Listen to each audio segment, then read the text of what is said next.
But Mike, what do you see on the horizon over there? We're pretty fucking wasted. Is that two people riding giant, what looks like to be chickens?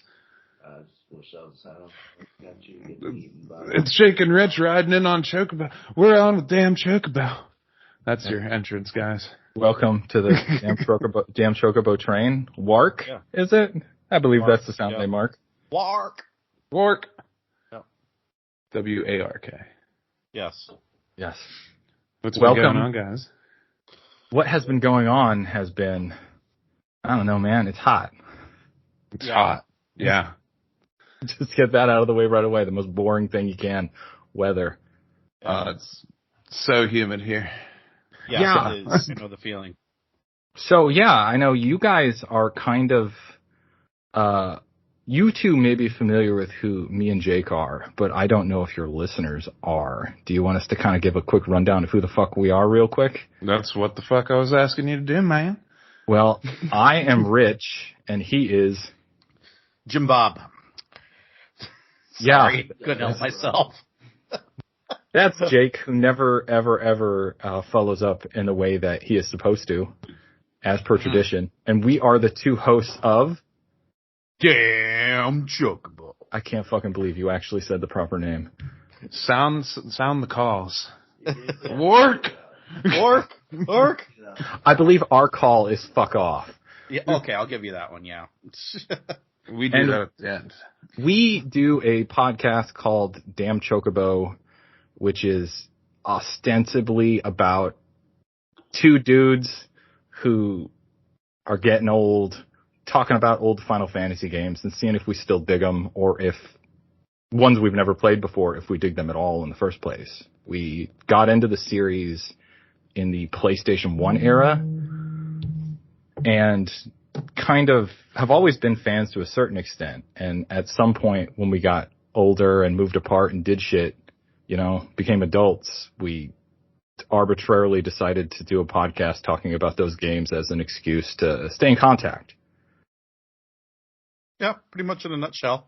Yeah, as you get older, it's really common for a lot of people to not, like, stay in touch with their friends. I know, like, I've been through college and a couple moves, and the amount of people that I'm still, like, talking to on a regular basis is super fucking small. So Jake is, like, arguably my first real friend ever. We met in preschool, essentially. So, like, that's the sort of thing you're like, we've been friends this long. Let's see how long we can hold this thing together. So, Damn Chocobo is kind of the birth of that whole weird story.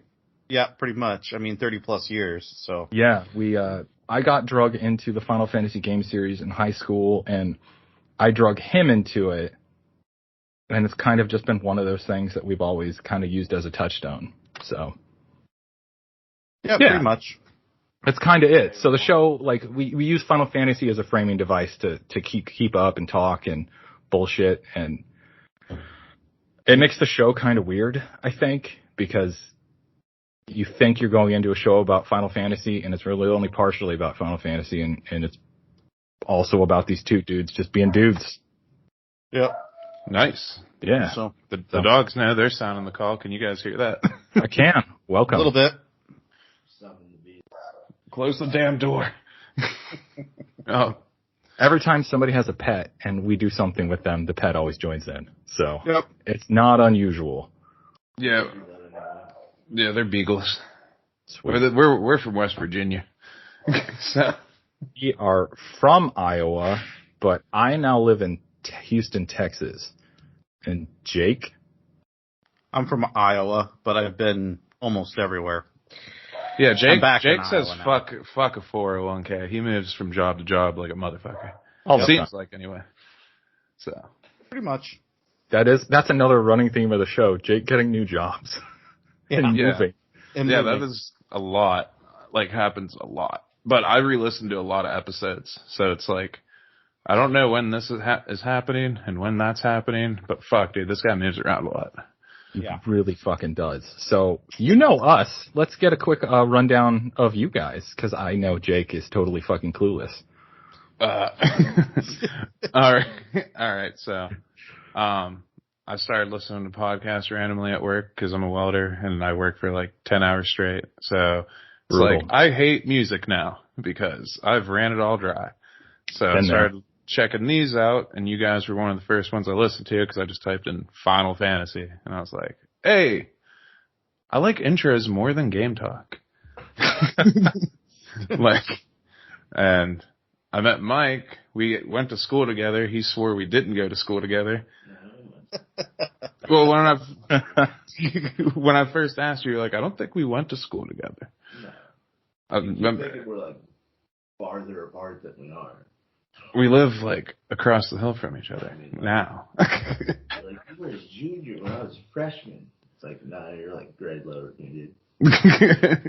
Well, maybe, I don't know. I remember us getting real drunk, and I thought you said that one time.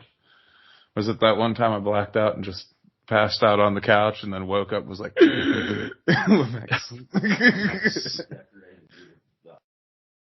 yeah, Mike likes to do things like decorate, like put hats on people and sleep while they're sleeping. So, and I'm pass off on my shoulder. I think I have the right. Did I? Yeah. Oh, whoops. As far as the sort of shit you can do to somebody when they're sleeping, that is kind. Yeah. I've had some strange shit happen to me as far as when I was sleeping at someone else's house. Were you at my house during the Carmel incident with my brother? Thankfully, no, because your brother would have been dead, I'm guessing. I think you may have been. There was a time when this is what we do in Damn Chocobo, non sequitur time, stories. So there was a time when I was in college. Yes. My younger brother at this point, he was probably 16, 17. And one of the guys who is a friend of ours was living with me at the time in this house. His name is Jason, and his younger brother and my brother were uncomfortably close to some degree. They were just bros. And so they would come over to our house and get wasted, even though they were underage, because we were cool older brothers, which in retrospect is the sort of thing like maybe we weren't cool. Maybe that was actually very stupid and irresponsible, but you know, it was fun at the time. So they would come over and get fucked up. But at the time we were living with this Hispanic dude named Jorge, who like you could tell, El Presidente, Jorge. He lived downstairs on the porch. It was a porch that was converted into a third bedroom, but it was basically falling off the house. It was at like a 20-degree like angle hanging off the house. You couldn't set anything flat on a shelf because it would slide off the shelf, like that kind of degree. Damn, I didn't know it was that bad. It was bad. It's probably an exaggeration, but it was fucking bad. And all his shit in the kitchen was stuff from like the Mexican grocery store type stuff, pretty much. And there was this one night we all got super fucked up, which was common, and everyone in the house was woken up by Jorge, who apparently just kept drinking through the night. And once dawn hit, he was like, fuck you fuckers, you need to wake up. And he got a jar of this Mexican caramel and started going around and scooping spoonfuls and shoving it in everybody's mouth while they're sleeping. So you would wake up with a mouthful of caramel. We had at least 2 guests sleeping at the house besides them because the living room was fucking full. So he was just storming through the house, waking up everybody. And I swear, Jake was there during that instance. I was the only person who they didn't get because I was sleeping in a elevated bed in a loft. So he had to climb my ladder, but he was a big fella. And my room, our house was so shitty that I had the biggest room, but the floor like flexed when you walked across it. Like everyone was pretty sure that the floor was going to give out one day. And so me being the lightest person, I got that room since the least likely to go through the fucking floor. So he comes stomping through the room, tries to climb my ladder. The whole thing nearly falls over on him. And I'm like, oh, thank God. I woke up from the commotion. But from that point on, like the next 2 years, there was like, we were still finding like weird like caramel stains. Oh man. Yeah, I wasn't there for that episode, thankfully. Oh, that's too bad because that ruled. I thought your brother was the one that was sticking caramel everywhere. Because otherwise, yeah, he would have been dead. He was the first person to get it, and he's the one. I think he may have been the one to encourage George to go around the house hitting everybody else up. That doesn't surprise me a bit. Yeah. Yeah. I used to go to my grandma's in Washington, PA, and we'd go to the fair all week long there because it was like this big ass fair. Well, him and all my other cousins, we all stayed at the same place at my grandma's, and fucking, they're like jocks. So they just sit there and fuck with me the whole time while I'm trying to like play Skyrim or Oblivion or something. Good time. And they just fucking did it all. And then we ended up getting along, and we were drinking one night. And they all passed out, and I just shaved that motherfucker's leg. Oh, man. I just fucking shaved it. And he woke up the next day freaking out. He's like, who did this? And there's like 5 culprits.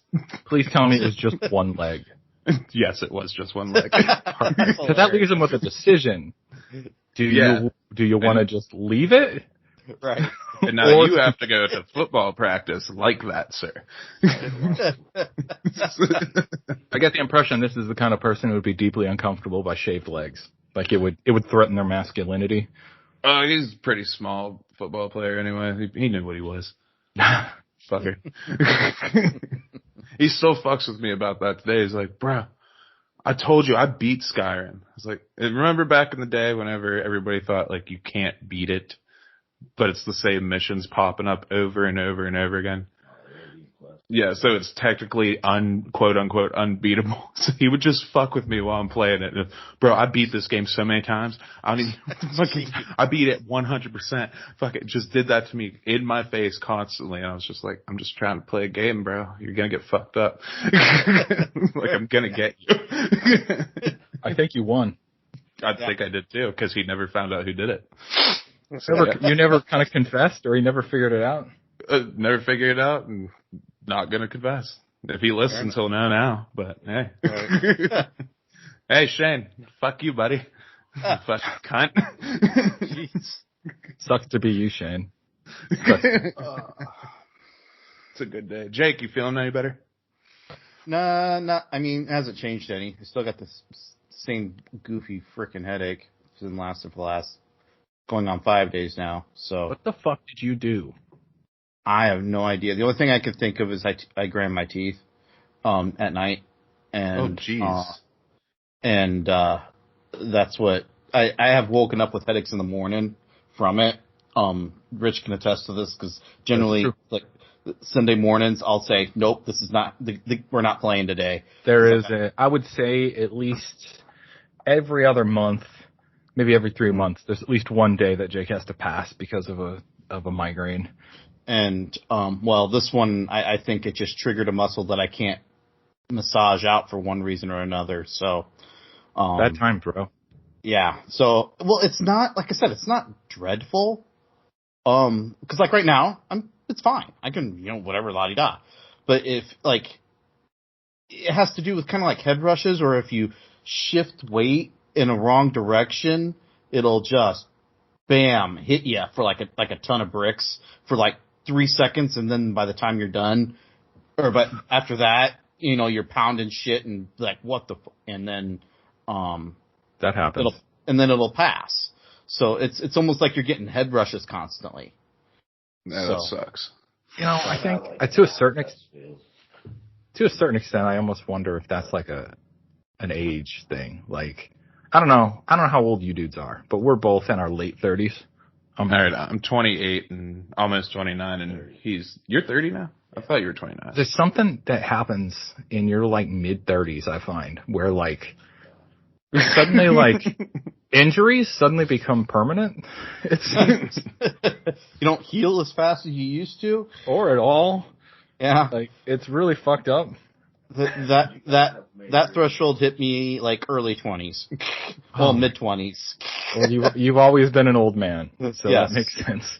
Do you guys have like major injuries or anything? No, it's my wrist. I broke my arm. I really healed from that. I broke my ankle being a fucking idiot, but otherwise nothing of note. Didn't you break your arm one time for being something stupid too? Oh, I broke my hand. Punching. I mean, a couple times I've really fucked it up from either punching walls or one time punching a fucking tablet because the internet browser didn't work appropriately and I got mad, so I punched it because I'm a fucking idiot. fuck you, Apple. Yeah. Technically, it was a Sony tablet. So. Fuck you, PlayStation, and the prices I have to pay. Exactly. That shit was stupid. But what was the fence incident? The fence incident was the foot, right? Yeah, I've told this story on our show at least once, if not multiple times. But there was years ago, there was a hurricane in Houston, which obviously that could be every other year here, and the fence behind the apartment complex that I was living at broke down, and it just so happens on the other side of that fence was a Target. So me and my roommate got used to just walking straight to the Target through the broken fence, and it went from being like a 15-minute walk to a 5-minute walk, and, I value time. So I got used to getting to Target real quick. And then they rebuilt the fence, and one day I was walking by myself, and I had walked this way multiple times with my roommate at the time, and each time she said, I know you're thinking about jumping that fence. And I'd be like, what makes you think that? She's like, you're a fucking idiot. Don't do it because you'll break your goddamn ankle. And I was like, I won't break my ankle, but I'm not that dumb. I'm not going to jump the fence. Yeah, right. First time I'm alone, I jumped the fence, and her and a friend of ours was waiting in the Target, and I called her up, and I was like, yo, I think I broke my ankle. And she's like, you jumped that fucking fence, didn't you? And it's like, well, what makes you jump to that first? Yeah, I did, but... What are you trying to say? What are you trying to say? So I actually did not go to the hospital for a week because, as I said, I'm an idiot. He's an idiot, yeah. A friend we were with at the time was like, maybe you just sprained it. It's probably not broken. There's no way it's broken. So I'm like, she said it's not broken, so I don't need to go to the doctor. She's not a doctor. So I didn't go for a week, and I just walked on it at work. I just put a brace on it and walked to, like, and it hurt and it hurt and it hurt. And then one day I was talking with someone at work, and they're like, if you leave a break for too long, it can form a clot and, like, go to your brain and give you a stroke, or go to your heart and give you a heart attack, dude. And I was like, oh, fuck. And it did make me paranoid. And so that night I got home and was like, yo, I need to go to the doctor now. And she's like, well, now you got some sense. Why? And she's like, because I think I might have a fucking heart attack if I don't. And she's like, and now you're an idiot again. That happened to me yesterday. I was on Facebook, and, like, it's like 7 random thing. 7 signs you could have colon cancer. I was like, what? And, like, the diagram shows right on the side, like where that long part of your colon comes down your side, like the diagram way. There's, like, this giant fucking amorphous fucking thing in there. Oh, no. And I was like, the front of my side kind of hurts a little bit. Fuck. I don't like that. So for, like, 2 hours while I'm at work, I'm just like, oh, fuck. I'd go get out of work, go make sure I don't got cancer. I don't know. Well, I'm glad I'm not the only person who, I don't think I'm a hypochondriac, but I think I think it's normal now to get kind of worked up about weird things you see on the internet as a possible, like, oh, fuck, now I got butt cancer. So you brought that up on your show before about, like, somebody you knew, like, fucking died at a really early age or some shit from that, didn't they? I have a friend. I've had a lot of friends die at really young ages. I'm trying to think if I know somebody who died specific. Yeah, I know multiple people who had cancer. I probably do know somebody who died of fucking cancer. No, it was butt cancer. God damn it. Probably? I think you said butt cancer. Well, prostate cancer is more or less what you said, I think. My life has been surrounded by death for the last year, so maybe. Like, I'm gonna have to think on that more. Yeah, jeez. Fuck. The day I opened up my Twitter, I was like, damn, bro. That sucks. Like, really bad. Not to turn it back to death again, but I believe you invited us to talk about Final Fantasy, and one of the reoccurring elements in Final Fantasy is death. Yes. The spiral of death. Exactly. The life stream.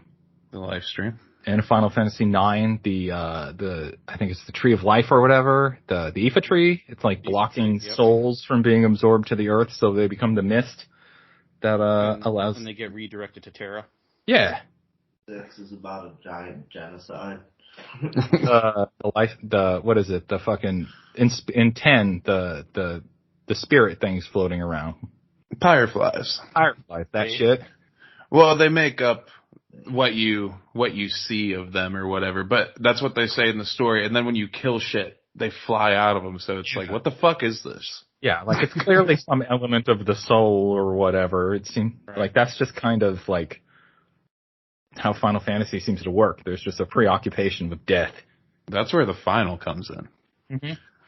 Done. I think it's like a Japanese thing about like fireflies carry the spirits of the dead away or some shit. That sounds about right. Yeah. I don't know, but I believe it. Mike studies a lot of random ass shit. I watch a lot of anime. Yeah, that too. The internet is a wonderful, wonderful, dangerous thing. Can be. I've been a weeb forever. Like whenever you have to like search for things instead of it just being upfront everywhere. Before we get on topic though, Mike, you got a sleep story? Like weird shit happened to you whenever you were asleep? Kind of recently? I've like recovered from. You wake up blackout, and you're still blacked out, and then you get home, you don't really remember what people did to you. Mike was being a butthead, and I'll leave it at that. And I just took the biggest fistful of flour and hit him right in the face with it. Oh. I will send photos. That is hilarious. You brought up flour, and I thought of a story that my brother did to his buddy. So my parents' house is a kind of a 3-story. His room was the attic for it. Okay. Originally the house was a B&B, a bed and breakfast, and he got the creme de la creme as far as the room was concerned. I had already moved out of the house at this point, so didn't matter for me.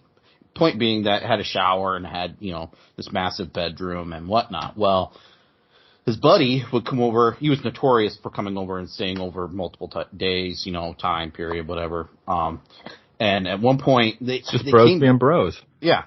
At one point, they came back from something that was really exhausting, or just dirtied them up and whatnot. And they've been playing pranks on each other throughout the day. And from what I understand, the buddy went in to take a shower to clean himself off, and they grabbed the flour and threw it in him while he was in the shower. No. And then they had a dough war. That's like one of those old cartoons where you hit them while they're wet with the flour and then slam them with some fucking feathers. The only like part of that I'm like, fuck, is it was your brother's shower. Yeah. So the person who's going to deal with a clogged drain is going to be your brother. Like that's what you do to other people at their house. Yeah, that's how I felt whenever I did it to him. We got him out that night. My buddy took him home. He called me the next morning. How the fuck did I get home? And what's this white shit on me? And I was like, I hit you with flour. But anyway, I use that Head and Shoulders and everything. Like, what the fuck is going on? Well, I fucking look at the ground zero of the event, and half of my fucking living room is actually coated in flour. I didn't realize how much flour was in my hand. And like, yeah, pretty much, yeah. Like my couch, like I have a couch cover on my couch usually, fucking gone. Fucking floor gone. My kid's switch was right next to his head and I didn't even realize it. Fucking covered. I was like, fuck, man. Kind of sounds like you got the worst end of this deal, dude. I did, because I was pissed that I had to wake up and clean something again. I come home from work on Fridays after work, clean, and then that way I don't have to do anything for the rest of the weekend. Wake up, I'm like, motherfucker. Damn it. That flour episode with the shower took place, I don't know, 5-6 years ago. They're still finding dough in places. Jesus. Pulled this kernel out of my ass hair. Yeah. But anyway, let's jump on topic. Jake, you drinking? Not exactly, because I'm taking medication, so. Drink on top of it, you'll feel real good. Yeah, right. Rich, what are you doing? I am drinking, I guess what some might call a girly drink, but I don't care. An Angry Orchard hard cider. Hey, I like apple ale. I'm drinking Truly teas right now. Nice. So they are excellent. Like, shout out Truly because you're doing the right thing. 100 calories. My drinking has gotten weird over the years because anything we hold in the house has to be gluten free so that my wife can have it. Oh, yeah. Oh, and no. ciders are like always gluten free, so it's like the one thing we can consistently get and not worry about. But like beers or hard alcohol, most hard drinks are also good. But most of the time, because she's had like 2 kids over the last couple of years, her tolerance is fucking cratered. So we don't have as much hard liquor in the house anymore. It's just like a grain thing. But Yeah, it's like a protein in wheat. so Bud Light is rice. Is it? Yeah, it's rice beer. Fuck. Is Bud Light, and the first thing that came up is Bud Light gluten free, and it's made with barley malt. Barley apparently also has gluten in it, so it is not gluten. He said, "Wait, we can drink Budweiser now? Let me look." I mean, I don't like Bud, but I've recently acquired the taste. I'm not like a huge beer guy. I never was. I've always been the guy who would like meet up at the bar with my friends, and I'd just point to a friend and like, I'll have whatever he's fucking having, and then just get fucked up that way because I can't tell the difference between most beers unless it's like an IPA, because then I know if it tastes like extra like shit, then I know it's an IPA. Well, it's like an IPA is like a Diet Coke. You either like it or you don't. And I love Diet Coke. And I do like IPAs, but I can't chug on IPAs like I can my normal drinks. So. What if you like Coke Zero but not Diet Coke? That is a different discussion we don't need to go into. Okay. Fair enough. Coke Zero is fucking garbage. Oh, that's the only one I'll drink. What if you're actually a Pepsi fan? Well, as my dad would say, and no offense to anybody, I'm just saying what my dad would say at internet. Pepsi is for queers. Oh, snap. Wow. You know who drinks Pepsi? So I'll take it. I was like, dude, Pepsi tastes so much better. And he's like, Mitch, here, have this Diet Coke because Pepsi, that's for gay people. And I was like, Say Diet. And then I take a drink of the Diet Coke and I'm like, this is bad. And I take another drink. I'm like, this is getting better. And now we have a problem. Now you go to butt cancer. See, what I think they did was they took the cocaine, took it out of the normal Coke and put it in the Diet Coke. Oh. We got to mask the shit up. I do find that people into diet sodas do tend to be a lot more like aggressively into their drink than people who just like regular soda. Yeah, but then I can turn to like a Barks root beer and just be like, I just want to bathe in this. Just put the barrel over my fucking head and just let me wash in it. Because it's just fucking holy as fuck. I used to hate root beer, and then I got old. And I was like, actually, this is pretty sweet. So I'm an A&W fan myself. So there's like a period I went through like Sprite. Sprite was a big thing for some reason. I don't know what happened to that. I actually, as soon as I got kids, Pop Talk with damn Chocobo. Yeah. When I moved to Houston, I got health conscious. So I stopped drinking as much soda, and then I started drinking Coke Zero. And then I had kids, and I was tired all the fucking time. And one of my best friends in college was way into Red Bulls, and whenever I got drunk with her, she hooked me up with Red Bulls. So I fucking love Red Bulls. My job at that time was supplied us with free drinks, and Red Bulls was one of them. So I just started chugging Red Bulls, and now I'm health conscious. I have yeah, exactly. That's my like worst thing. Now I just drink like multiple energy drinks a fucking day. Jeez, man. But I drink the like fancy, like the ones that pretend to be health conscious. They're like, we get our caffeine from tea leaves. And it's scientifically proven to make better. It's like getting a salad at McDonald's. Yeah, no, it's 1,000% that. It's complete bullshit. Yeah, because I tried one of those. It said clean energy on it. Took one sip, threw that fucker right in the trash. I was like, I don't even care about the $3 I just spent on you. I'm going back in there and I'm getting a Monster. Probably made the right choice. I drink Monster at work sometimes. The Monster Zero or whatever. Yeah, the Sunshine, the orange one, and the blue one, and the red one. All those zeros are so good. They're pretty solid. They are pretty fucking solid. I'm like, there was a while there where I was addicted to Bang. Like fucking. Me too. And my wife is like, you need to stop drinking that or you're going to get butt cancer.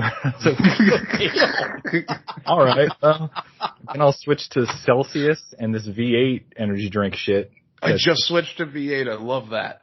It's like this orange juice energy drink V8 shit that actually tastes really good. It's like orange juice and pineapple, so I don't taste the fruit or the vegetable bullshit. See, I used to drink those, but I recently just there's this old ass fucking dude I work with who always drinks those little tiny ass cans of V8, like drips a little bit of salt on the rim. I was like, what the fuck are you doing? He's like, fucking tastes good, man. So I went out and I got some and I was like, this is it. This is good. Because all I gotta do is just pound the fucking thing. Yeah, pretty much. It doesn't take much to pound either. No, they're little cans. The only way I would drink vegetable is a Bloody Mary. Well, you're halfway there with the V8. Yeah, exactly. Exactly. That's what I was just wondering. Yeah. I know a lot of people that did tomato beer too. Ugh, fuck you. Yeah, it's so gross. My brother drinks those weird beers, and it disgusts me. I've never tried it myself, to be honest, but I've just What's the beer? tomato beer where they do V8 and a beer. I don't know Gross. what beer they do. Yeah, but I remember a lot of people doing that when I was growing up. A lot of people did a lot of stupid things when we were growing up, and look at them now. They're dead. Yeah, drink Four Locos, bro. Go hard or go home. Exactly. You do Four Loko or fucking. Oh God, I just remember it said bling bling on the side. I think it had a 45. I'm not all in Colt fancy 45s. monsters and goofy. I just go if I need a kick, I go to coffee. That's the sort of thing. I'm gonna have to text to Jake or not Jake, Jorge, and he would know because they're fucking disgusting. I love fucking cold brews. I recently got into those, and like I'm trying to not like put so much sugar in my body anymore, so I get the black. Mad Dog 4040. That's it. Ooh, or 2020. Mad 2020. 2020. I haven't heard that one in ages. That's it. Yeah, that was when we were extra fucked up, and somebody was so drunk, extra stupid. They didn't know what they were gonna. They wanted next. We just gave them some Mad Dog, so we always had at least one bottle of that perpetually in our fridge for those situations. What flavors do you like? I drank them all the fucking time. Oh, gross. Orange Jubilee, man. Anything orange, I'll drink that shit. I feel you on that. Anything orange usually is fucking. So good. like fucking Boone's Farm. Boone's Farm. Oh shit! Bought like a 5-gallon of fucking orange juice and a gallon of vodka.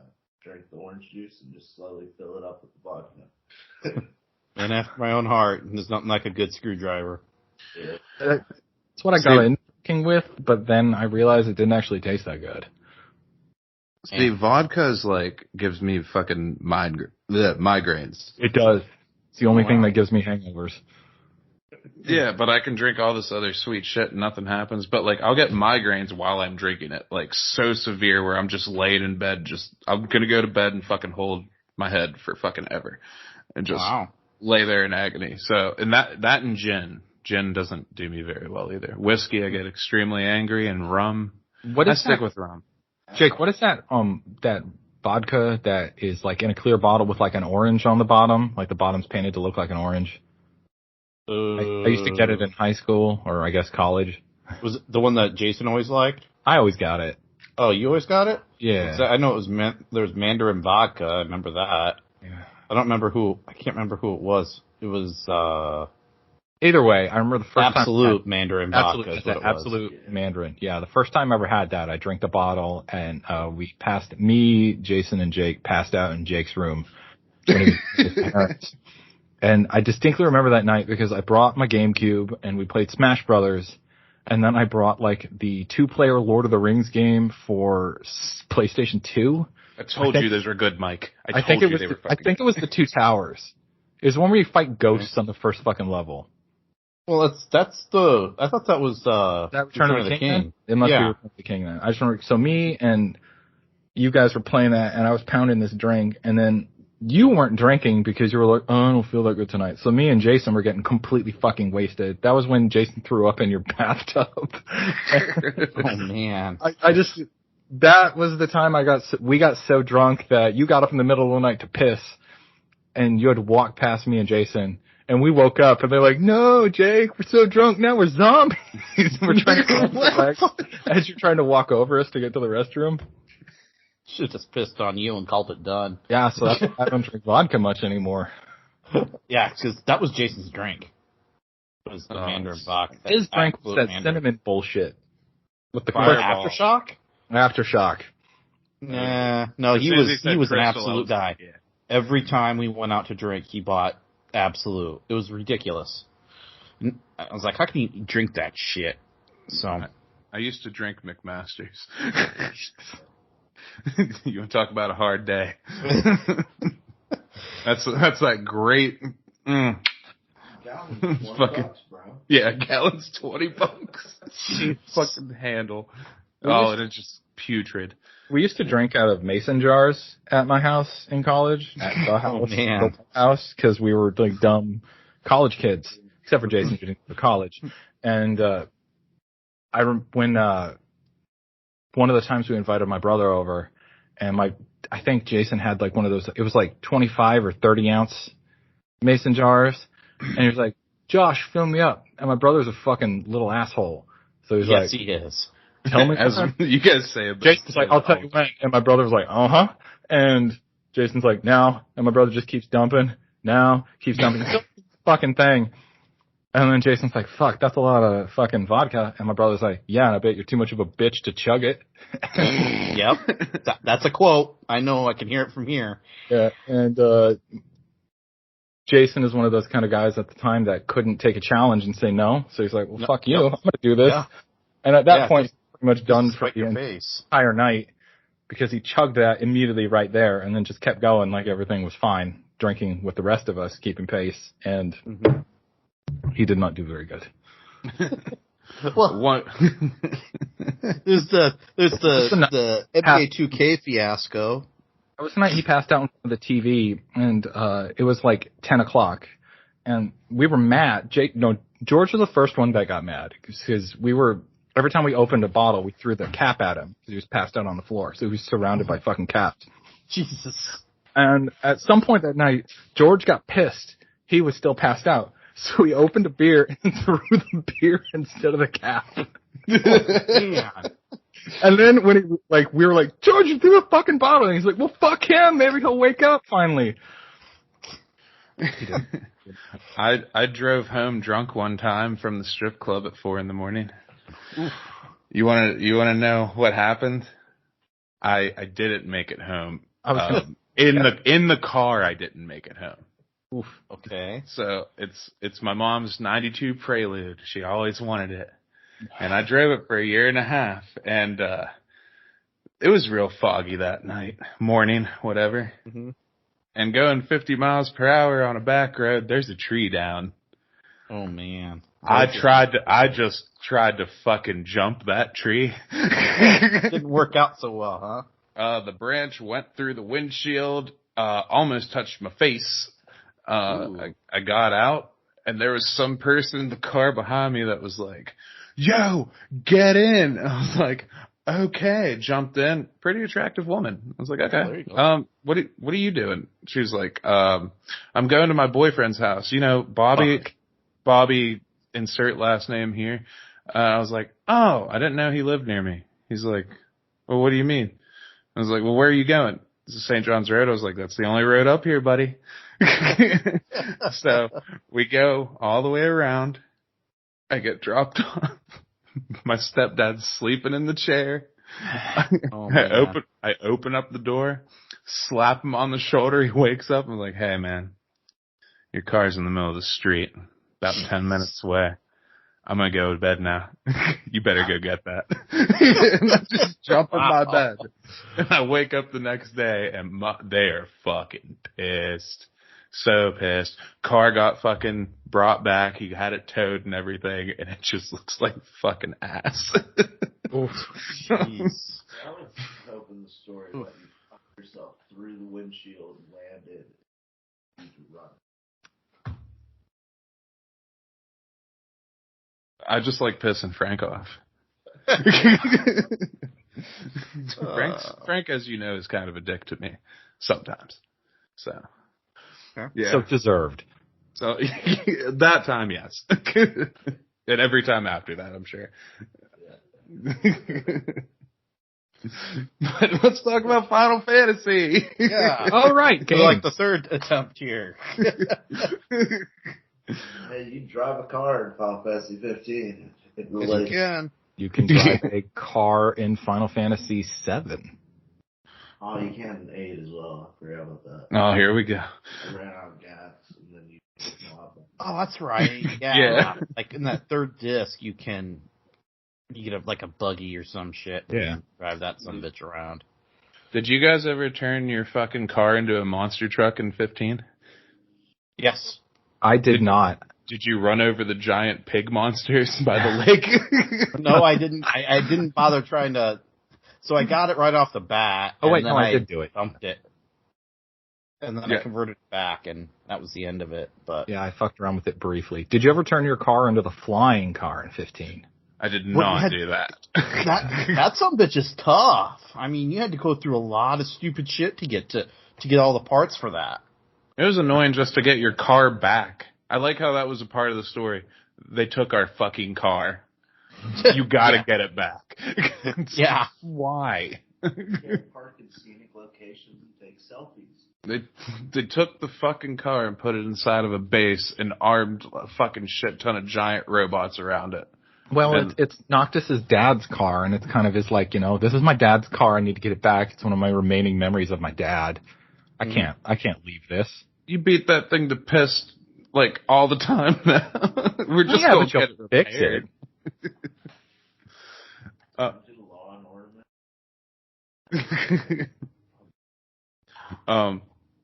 All right, let's start off with Final Fantasy 1. I don't know if Mike's played it before. Have you played it?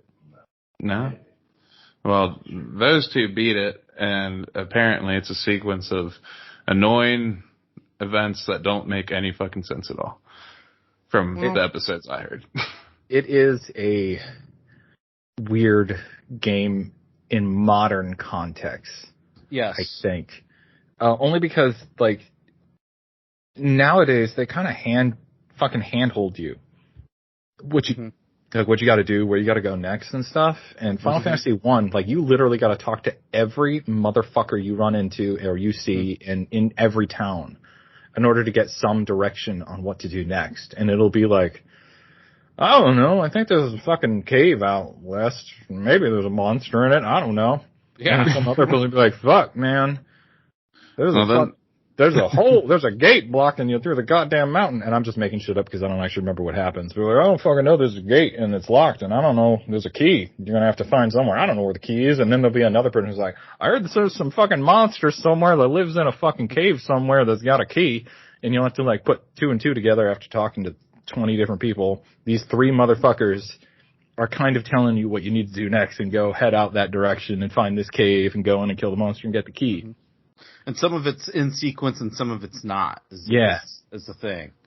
And So you gotta take the boat to the vampire and take the stone from the vampire that he gives you and take it back to here for no reason.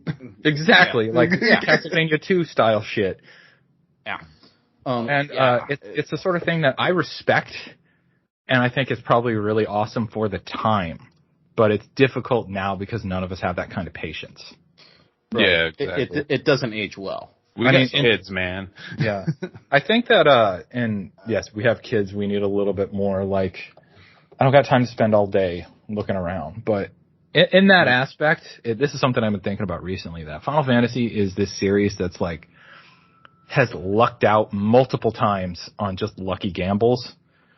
Like, cause while Final Fantasy 1 has maybe not aged awesomely in some aspects like that, compared to other things of the time, like most games from the Nintendo area suck ass. Like, you would never go back and play 99.9% of Nintendo games.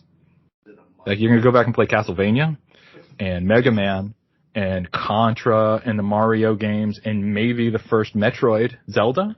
Yeah, but yep, Zelda. Mm-hmm. There was hundreds and hundreds and hundreds of games from that. Oh, yeah. And very few are anything worth a shit. But that's also kind of the first generation that games have anything that's worth visiting. And Final Fantasy, the first one, is arguably one of the more interesting games of that generation to go back to, because while it doesn't necessarily do everything to the same level of a game, of like a JRPG now, the framework is kind of the same as a JRPG now. The battle system is very similar.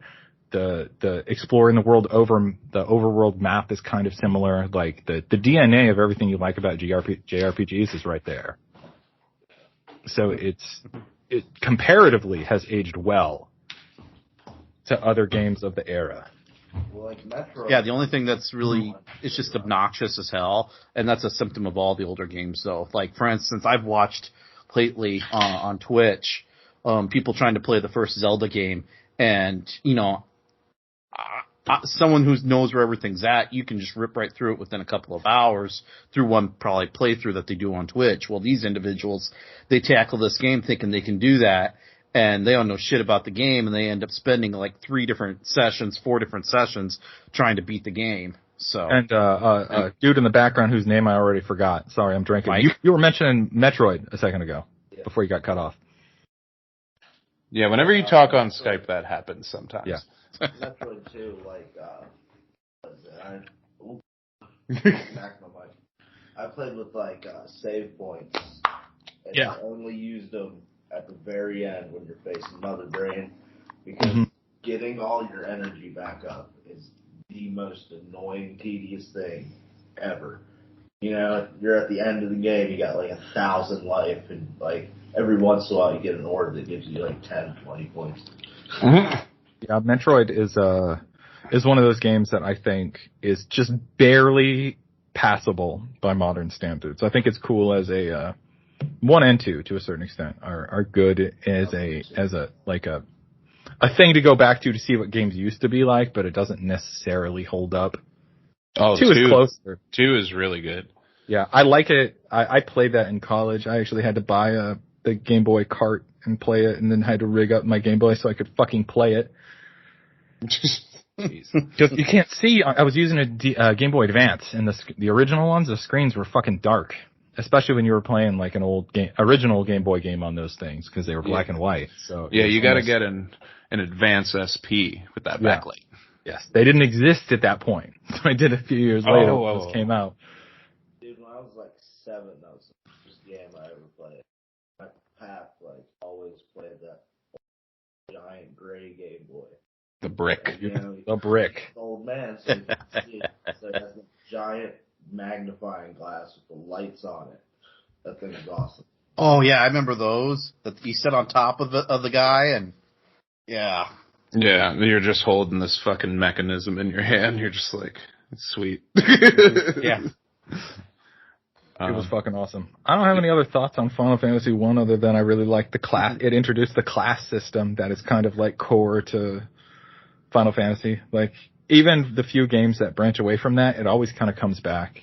Did you ever do the Peninsula of Power to like level up? Tried. I was never strong enough to really like survive the battles. Yeah, you just gotta barely win, and like something about like the ogres or something give you like 200 gold, and then you run back to town, heal up, go back out, do it again. It's just super annoying and tedious. If anyone was going to replay Final Fantasy 1, I would advise like the modern remakes, like the DS Dawn, or I think it was Game Boy Advance Dawn of Souls or something. It was a 2-pack with Final Fantasy 2. Yeah, I have it that. Upgrades the magic system to MP, whereas the original release was like charges or something like that. So you could do like, you could cast each spell a certain amount of times a day, and that was it. And then you had to sleep in an inn to recharge it. I can't remember. Yeah, you were playing the original, Jake, so that's what you had to do. You bitched about it a lot. Which isn't unusual. Yeah, I was going to say, and what else are you going to tell me? The sky's blue? So what is it? 2. We're gonna move on to Final Fantasy 2. 2/4. So yeah, they're the same fucking. So thing. we're gonna skip the Japanese ones and go do the American ones. Yeah. Okay. I guess. Okay, I'm fine with that. Well, We'll just say 2/4 because it's the same fucking thing. Exactly. Gotcha. We haven't played 4 on the show yet. yeah, I haven't played 4 yet. But I have, and I think it's cool as shit. It's not the first game to do the story thing, but I think it's the first one to do it to the level that people associate with Final Fantasy. Like, 1 doesn't really have developed player characters. 2 has developed player characters, but is not particularly deep. And the villain, other than his visual look, isn't particularly memorable. And 3 is kind of the same, but 4, like, you have Cecil, and I think that's the one with Edge, the ninja. And yeah. There's the summoner with the green hair, whose name suddenly escapes me. Like, it's got a pretty cool cast of characters.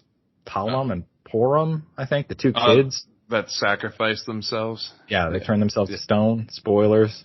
Sid the mechanic, who throws wrenches and shit. Like, Sid's always somewhere, man. It's got a cool, memorable cast, and kind of the first time in the series that happens, and it's the first one that I think is really riffing on Star Wars.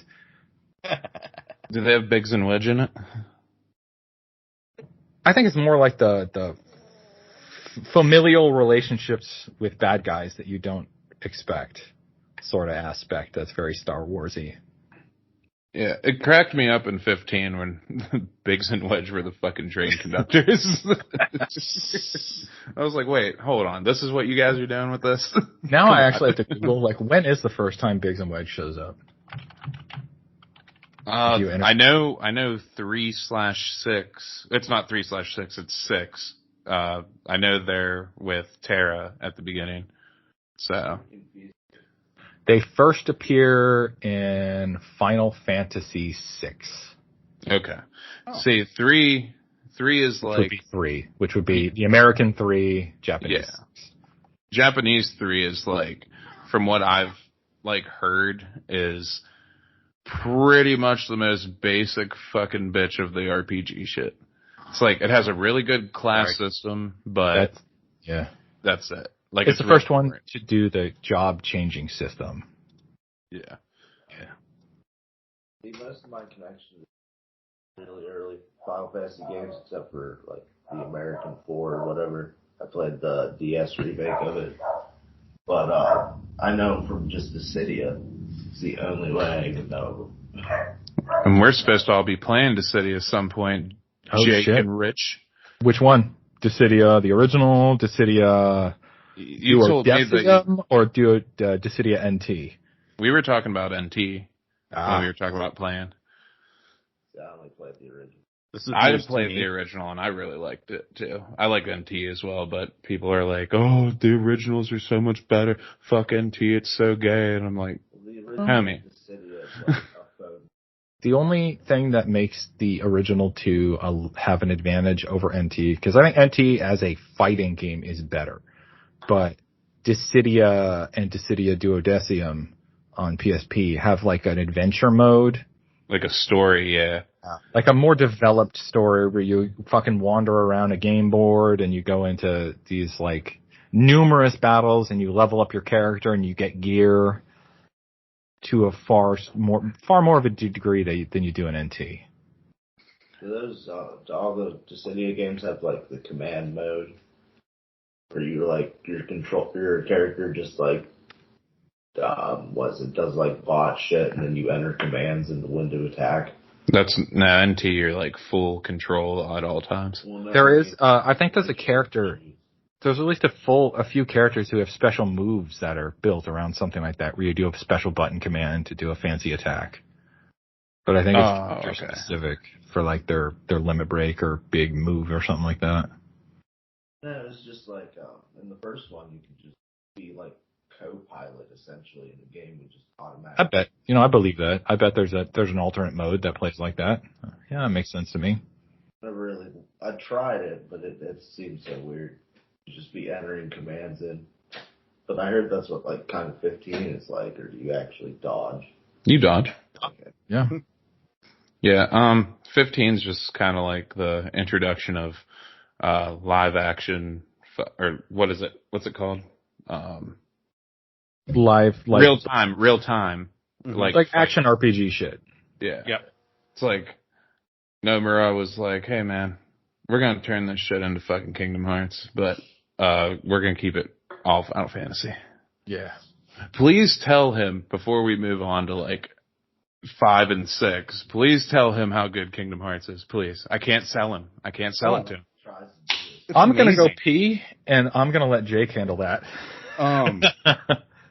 I mean, I would say it's almost like a glorified 15. The only difference is that, you have Disney characters involved with it. But ultimately, I mean, the story is, despite the misgivings that with the cartoon characters and whatnot associated with Disney, it has got a more, I would say, I don't want to say adult themed, but, it's not geared for like the 6 and 7 and 8-year-olds.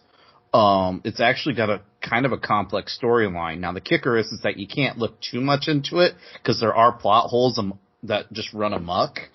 But the system and the story, if you don't, like I said, don't look too hard into it. I'm an overthinker, so I overthink everything. I'm notorious for it. So with Kingdom Hearts, it's like my thought is, well, what about this? What about this? What about this? You know, but if you don't like get too glaringly with it, then it's actually a really, really fun game. I particularly like Kingdom Hearts 2. Yeah, 2 is like legend. Yeah, That's I mean, 1 is good and all, and don't get me wrong, that one, if any of them really shade to the side of the younger audience, I would say that one does versus the others. One comment on that aspect, as far as like shade to the younger audience. damn, that was a fast pace. I pushed it. And the idea that Kingdom Hearts is for like baby's first RPG, I can defend only in terms of presentation and like storyline themes, because it kind of has like it's Disney, so it has a more childish presentation as far as like it's Disney. It has the kid cartoon thing that we all associate with kids, and the storyline is very much like a story of friendship and brotherhood and protecting those you love. It's like kind of standard baseline shit. But it's well done, and it's done with a lot of heart. But the gameplay... Oh, a lot of heart. I see what you did there. Yeah. Wordplay there. Somebody caught my pun. But the gameplay itself is very, like, no training wheels. Like, it at times can be fucking brutal. Yeah, if you don't know what you're doing whenever you go into it, like, I started playing this game when it was released. So I was like, I don't know. When did the PS2 come out? When did the PS2 come out? 2000, I believe. I think 2000. Yeah, and that was one of the release games almost, wasn't it? Nope. It came out like 2 or 3 years later. Yep. Mm-hmm. Well, close enough, whatever. Yeah. Well, I got my PS2, and Kingdom Hearts when Kingdom Hearts came out, because it was under the Christmas tree for me. So, I didn't know what I was doing. So if it came out in 2000, I started playing this game when I was like 14 or 13 or something. And yeah, dude, it gets pretty fucking rough when you don't know what the fuck's going on and what you're doing. If you haven't done an action RPG, like it can be extremely intense. Especially because they do employ some strategies in there that you would not normally anticipate. So yeah, and when you're 13 fighting Sephiroth. Oh man, yeah. And even outside of the super bosses, I think by the time you get to like the first like world outside the introductory ones, when you get to like the one for the little girl who's chasing a rabbit, and Alice in Wonderland. Alice in Wonderland, yeah. Yeah, that was like that boss is hard as fuck, and it's like the third boss in the game. Yeah, it's like that whole level is just like, if you don't know what the fuck is going on or have no familiarity, because I watched Alice in Wonderland when I was like fucking 4, so I don't know what the fuck any of these clues are that I'm supposed to be doing. I know getting through the level is annoying enough, and then you got to fight that fucking boss. Yeah, it doesn't. It's easy to forget it's a Disney game when you're fighting these like. So much of those games it's just Square Enix JRPG shit that you can kind of like. If you forget that your dudes are following you around or Donald and Goofy, then it's just a fucking Square Enix JRPG, and they're like, "Oh right, here comes fucking Mickey." But they try to edge him up Japanese style with like a Hot Topic makeover, so he's wearing like shit. And Donald and Goofy are kind of useless in that game, in that first game. Whoa. They're fine. Whoa, hey, they're your best friends. You watch what you say about them. I didn't say they weren't cool people. I just don't think they contribute to your cause a whole lot. Goofy's my fucking boy. What the fuck? Every once in a while, Donald will cast the proper spell. He's a piece of shit. Donald's a piece of shit. He betrays you near the fucking end, and I was like, we got back together with him. I was like, I don't even fucking want you. Like, I feel like that's character appropriate. Donald's kind of a bitch. That's what he does. He is. He is a bitch. And then does Terra Flare in 3. So fuck you. You had that the whole time. Yeah, right. He doesn't decided now I'll do it. It's like, what are you going to do? Die when you cast it? Oh, God, he's going to die. And then he doesn't fucking die. It's like, I wish he kind of would have died. So early games are very Final Fantasy fan servicey too, which really appealed to me because I'm a fucking fanboy. Right. Yeet. So, like, you know, if that's your thing, then it's ripe with that shit. But no, see, like, my problem with it is, like, I know, like, whenever you're going into Disney, like, truthfully, you could take, like, Snow White and shit from, like, the 70s, 60s. Like, that shit gets dark. Pinocchio is pretty dark, if you think about it, though. Oh, yeah. But, like, aren't the newer Kingdom Hearts games more, like, less fucking turn-based and shit? They're all action RPGs. Yeah, they're all action. So that's, like, my biggest problem with it is that it pulls, like, Square Enix's, like, I think that bled into the Final Fantasy series itself. Oh, that is found, like, success through that, so they're like, oh, let's add it into this since people like it. If you're mad that Square Enix is chasing the almighty dollar, then yeah, no, you're not wrong. I think that's as much that's almost like their interpretation of what the fan base wants, because those games do so fucking, like, action RPGs in general do so fucking well. And so they kind of chickened out because they started getting the impression that maybe turn-based classic JRPG shit is dead. So they relegated it to side shit like Bravely Default. But I feel like they're getting the vibe that maybe that's not true. Yeah, but look at, like, Persona. Persona's huge and it's fucking turn-based as fuck. That's my problem. So it's like, made them stop innovating. At the same time, like, they haven't done a pure turn. Yeah, but people hate random battles too. Yeah, fuck, random battles suck shit. So I'm on that train, absolutely. Yeah. I'm in agreement with you, except for the fact that I think it's a necessary evil, though. So I mean, all you just have to do is have enemies respawn. Done. So, Xenosaga did that, and that was like that's maybe the first time I ever played a game that had visible enemies on the battle screen, and I fucking loved it. I like what, like, Paper Mario did with JRPGs or what it's. Yeah, it's like you actually have to do something in the turn base, not just find an attack and hit a button. You actually, like, interact with the battle system. Like, you can continuously hop on someone's head or switch your character around to do a certain thing. That is a complaint that has happened on our show throughout the years as we play these games, is that on traditional turn-based JRPGs, in most, not like, there are later JRPGs that do fix this, but on, like, early ones, most random battles, you can just slam the controller against your ass, as I jokingly say. Yes. Because they're wastes of time. They serve no purpose. They're not really a challenge. They're there to fucking pad out the game. Because they're not made difficult in any way that makes you have to pay attention.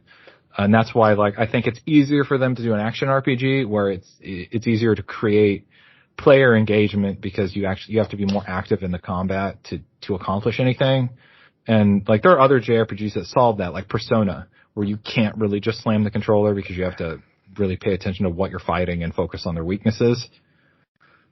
But Final Fantasy has never really leaned too hard into that, so they would need to kind of rethink how they do their combat to do that. But I think they could.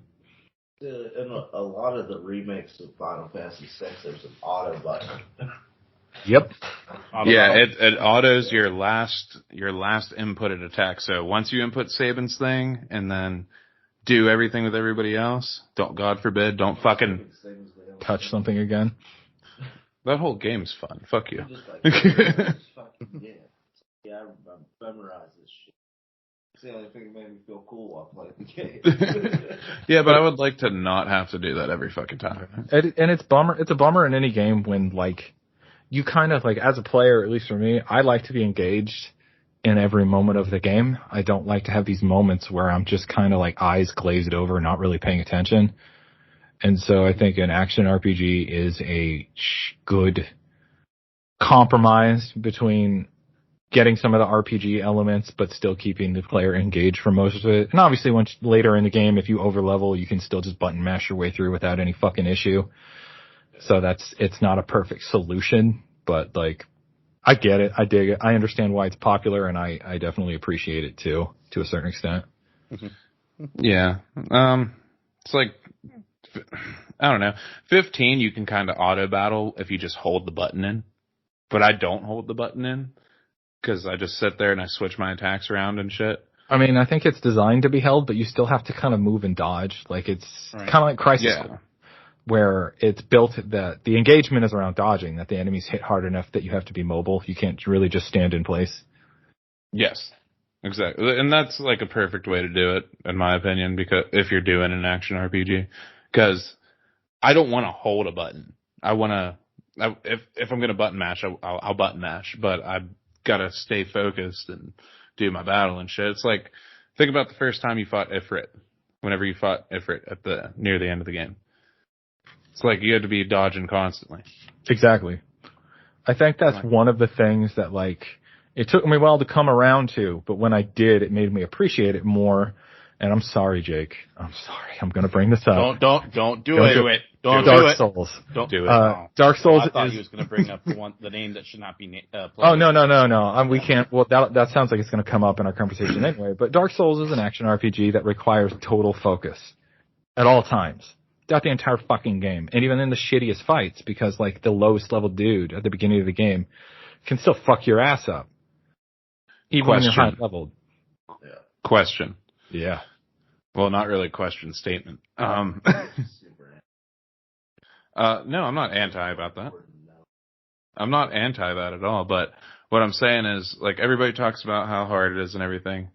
My wife's nephew was 15 when he beat all those games, and he showed me a trick, and it is the most simple fucking thing in the world to fucking do. And it does not involve parrying. All he does on every fucking fight, hit, dodge roll. Hit, dodge roll. Yeah. And he will grind them down until they're fucking dead. And he did all fucking 3 fucking Dark Souls games like that. Yeah, that's one tactic to do it. You just have to, at first, your dodge roll sucks ass. Oh, okay. See, I did not know that. Yeah. There are stats developed that are dedicated to your dodge roll that determine your invincibility frames in a dodge roll and how much weight you can be carrying when you do a dodge roll, because there's like 3 stages to a dodge roll. There's like, you're well under a certain amount of equipment weight and you can roll at full speed. There's like a mid-grade where your dodge roll is shorter and not as fast. And then there's one called fat rolling where you go to roll and it's like a fat guy going roll and you just flop on your back and go dunk. And then he slowly kind of finishes the roll. And that's, like, generally means you have too much fucking weight and you need to either drop some gear or level up your ability to carry more weight. So, like, there's tactical elements to that very thing you just mentioned. It's a good tactic, and a lot of bosses kind of require that to a certain extent, but it's kind of timing based. Like, you can't just dodge roll, because Dark Souls is built on stamina, and each dodge roll takes a lot of stamina. I wonder how he did his thing then with stats. He probably leveled up a fuck ton. I remember I watched him dodge roll around a dude on a bridge and he fell into lava. And I was like, ha, it ain't so easy now, you prick, are you? And even a game, Dark Souls has a reputation for being fucking hard. And it is at first. But so you just got a suicide run it. It's kind of like you gotta, not even suicide run it. It's like, in any game, the first time you play it, it's hard as shit.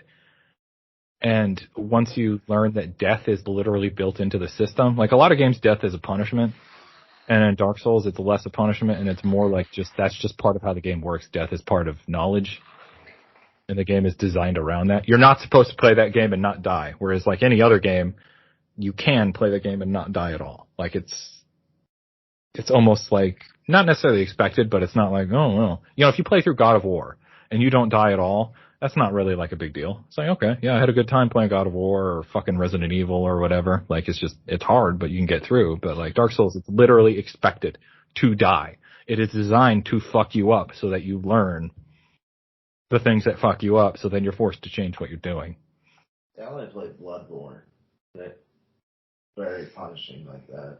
Yeah. And once you learn that now I'm going to go into this and I'm probably going to die. Almost everywhere you go, I'm going to die. But I'm going to learn from that. So then the next time you go, the thing that killed you isn't going to kill you, but maybe a thing two moments later is going to kill you. But then, I know how to beat these two things. And it's kind of like a step by step sort of thing. That's how I was with like, have you guys ever heard of the game Hades? I haven't played Hades, but those like roguelike type games are kind of like built on that same mentality where failure is kind of part of the... That was my first roguelike. I tried to get Mitch. Well, I don't like the aesthetic. There's shit and blood. Like, come on. Well, I like Greek mythology, so. But it's just I kept on doing these runs and I couldn't do it, and then I kept on figuring out, and then one day I just walked up and I made it to Hades, and I was like, "Look, dog, I'm gonna kill you," and I fucking killed him. Thing I didn't know, motherfucker comes back up. He gets back up after you kill him the first time. Then you gotta kill him again. And now he's twice as hard. So then I died and I put it down and just laid there for a second. And I was like, all right, we'll get to this tomorrow. And then I beat it. And I was like, cool. It's like, oh, you made it to Persephone, your mother. You gotta go back. Do it again.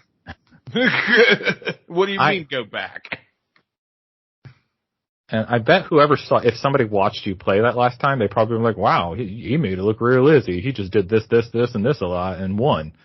And it's because you were forged like a fucking katana through getting your ass kicked over and over and over and over and over. And then suddenly you're, a fucking ninja through training. Oh, well, I got the fists. So I just started beating the fuck out of everything and just constantly dodging. Like, have you ever played Fable? Yeah. Old school original Fable on Xbox, the original Xbox. Yes. That one, yes. So you do Assassin's Rush, essentially. Boom, boom, boom, boom, boom. Assassin's Rush. Boom, boom, boom, boom, boom, boom. And you just do that the whole fucking time and just do it really fucking fast. And that's how I made it. Like, just brute fucking force. I am looking forward to playing that when it comes out on PlayStation consoles in like a month or two. What? 80s. Oh, okay. Yeah. 80s. Yeah. I thought it was already... No, it's on Switch and Steam. Yeah. Yeah. Because I have it for Switch. I got it sealed because I bought it on...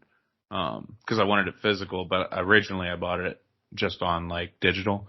Yeah. Because I heard so much about it, and I was like, wow, man, I never liked roguelikes before, but fuck, this is fun.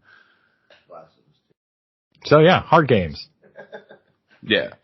Speaking of hard games, Final Fantasy 5. I don't think it's notoriously hard, is it? Oh, no, I don't think so. The final boss is fucking brutal, but he can be I don't know. You guys had like fucking 6 or 7 episodes on that thing, so I figured it was kind of hard. It's just a long RPG. It takes a while. It's like anything else in a sense. Yeah. It's very much like an old school RPG. It's kind of the fucking, I think we've decided the forgotten gem of Final Fantasy because it's equally as good, arguably, as like 4 and 6 are. Mm-hmm. And those games are kind of held up as like, these are the best games in the series by many old school people, but 5 is right up there with them. Yeah, I would argue, and I just think it's underrated is what it amounts to. So I think so. But it is hard, and the very final boss is very, very difficult. See, I haven't played it at all yet, and I can't wait to get to it. But I got to deal with 12 first. Ooh.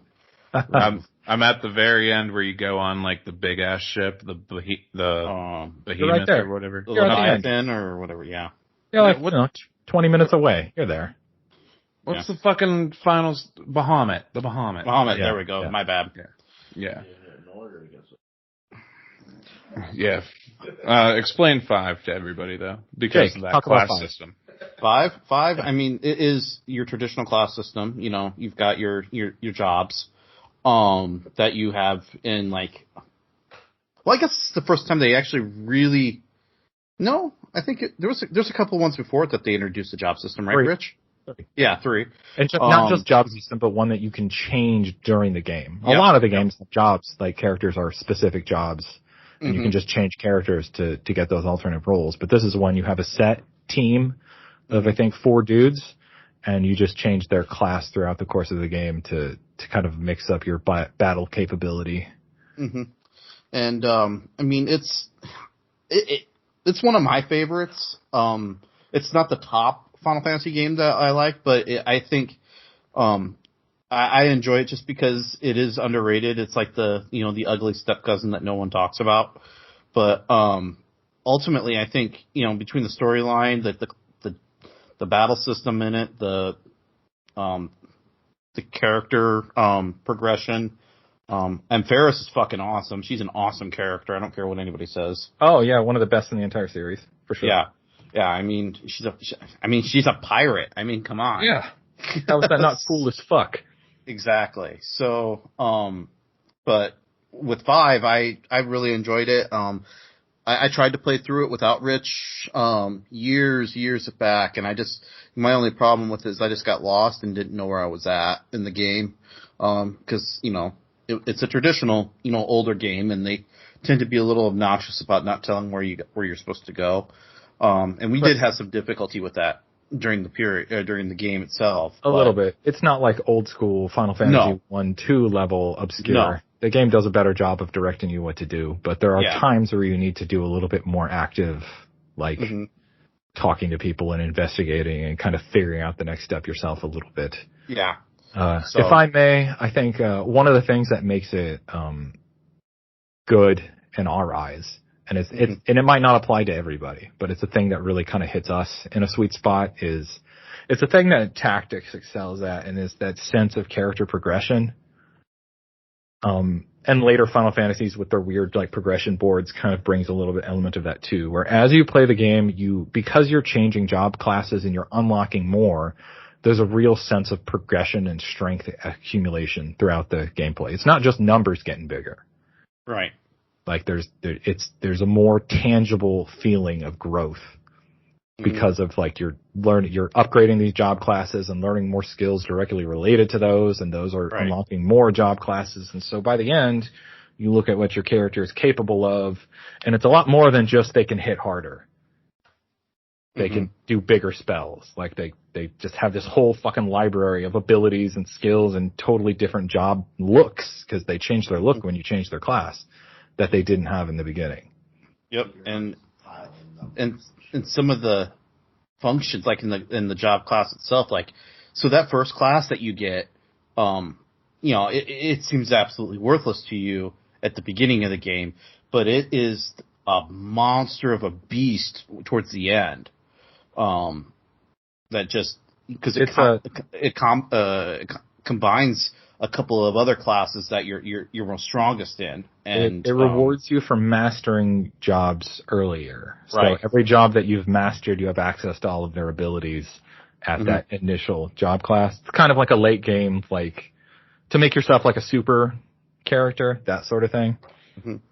I just like things that come like full circle like that. So. Oh yeah, good point. I feel like if you don't master your jobs quick enough, or like pick the wrong things to do, can you like pretty much like lock yourself into being shit? So that is a thing that I was worried about when I got to the final boss, and I could not beat it because it was fucking wrecking my face. See, that's how I felt about 12. Like, and I thought when I picked my classes, I was like, shit, I don't know if I did the right thing. I mean, and what I learned, like, eventually and I think in this instance a little bit different because I looked online, people had these tactics for what they did for beating the game, and pretty much all the shit they suggested I didn't have the abilities or the jobs to do. I did not invest into those. And it's always kind of like the breaking the game sort of things. People don't give you a lot of times like, here's what an average person can do other than just level up more. Why aren't you level 99? Yeah, like, that's how you win the game. Like, well, that's unrealistic because that's not how a normal person fucking plays these games. Yeah, I mean, unless you're like an elitist. Yeah. Like, what is it? Like 8. If you're level 100 at the end of the game, it's way harder. And even 7 does that, I think. 7 only does that if you completely max out your level. Yeah, but if you're like level 98, it doesn't. But level 99, it does. That's messed up.